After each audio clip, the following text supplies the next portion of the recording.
خانات خدلك خانات بيتبله خدلك خانات خنان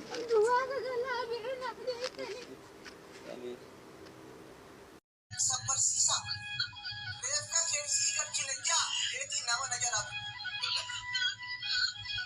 wallahi itu nama ketis naran hari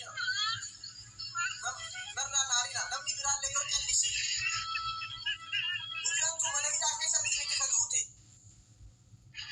mana ida kesa timi kadute pasaporti kabdi visa kabdi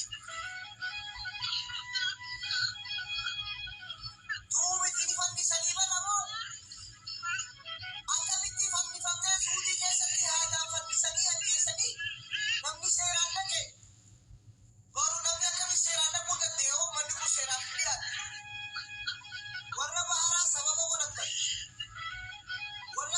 warna bahara deme warna bishani deme video tana burati tiktok irratti gallakisa yoro takka bakka number raha so kanarra video kana burati tiktok irratti naaf dabarsa please yoro takka ni dufatta dakika meeqa farra jira tiktok irra na gallakisa akka lama sadi yekine gala share ko didura akami oromo miliona shantami nama sera kuttati oromo islama oromo kristana oromo waqifata oromo kuta kurata ko kesa bijotana nama sera kuttate deme arabonni makka dini bidan jeste jani tiktok ra gallakisa dini bidan jeste jani garu bijotu naso dune di radio raw jenne takaba jenne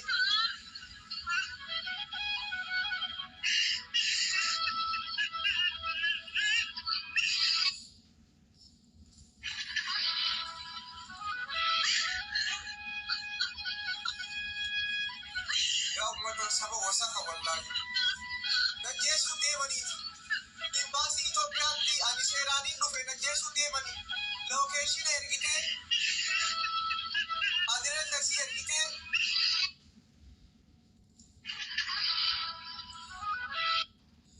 adresi ergite na jesu demana so jette sagaleesi qabna na jesu guyyaa kabisa na jesuuf deema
jira. Adreessi isaa qeeroo Finfinnee mana sammarsitee jirti. Galatooma. Dhiifama naa godha adreessa kafiila Finfinnee. Miidiyaa irratti hin baasinaati. Seeraan gaafanna. Gumaas ni baasna. Nuti gumaa intala Oromoo nuti gumaa maal irraa wanta jenna. Nama isii ajjeessi adda baafachuu qaba. Hattuun ejansiin Finfinnee teessu nimichi baafatee jira. Gaaruu waajirri isaa bana. Waajirri isaa ka Finfinnee bana. Isaafiitu dhumote malee. Oromoo bilbila kana fuudha. Warri Finfinnee keessa jirtan. Warri aangoo qabdan. Mijoottuu seera qabeessaan deemte. Seera qabdi. Haya nama seera qabdeef yoo hin dubbanne hin baasi. Nama kamiif dubbata akkamitti jiraa jiruun keenya akkamituma. Bilbila uummatanii as gubbaa jira. Fuudhaa itti bilbila. Uummata kana jajjabeessa. Kafiila Finfinnee. Kafiila Finfinnee jiru.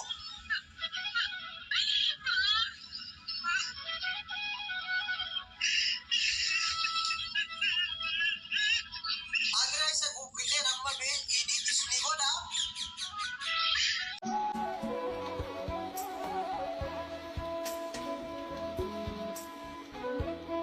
ዛሬ ጥቁር ቀን ነው ድቅድቁ ጨለማ በእጄ እንኳን ዳብሼ ምግብ እንዳልበላ መልካም አዲስ ዓመት አትበሉኝ በስልኬ ይታዘባችኋል የቆሰለው ልቤ አዲስ ዓመት የለም ቄጠማውም ወድሟል አበቦች ጠንዝለው እምድር ላይ ወድቀዋል የሚቀስሙት አጥተው ንቦች ወጥልገዋል የማለዳ ወፎች ድምጥም ቀንሰዋል መስከረም ነው ግንቦት ግራ ተጋብተዋል የቄጠማው ጎዝጓዥ የባህሉ ንጉስ የሀገር ወዳዱ ገራገሩ አማራ እንደ ሻማ ቀልጦ ገስፎ እንደ ተራራ ሀገርን በሰራ ሲገሉት ሲያፍኑት ሲያስሩት ባለተራ የምን አዲስ ዓመት የምን ነው ጭፈራ ድረሱልኝ ብሎ ድምጡን ከፍ አድርጎ ጮሆ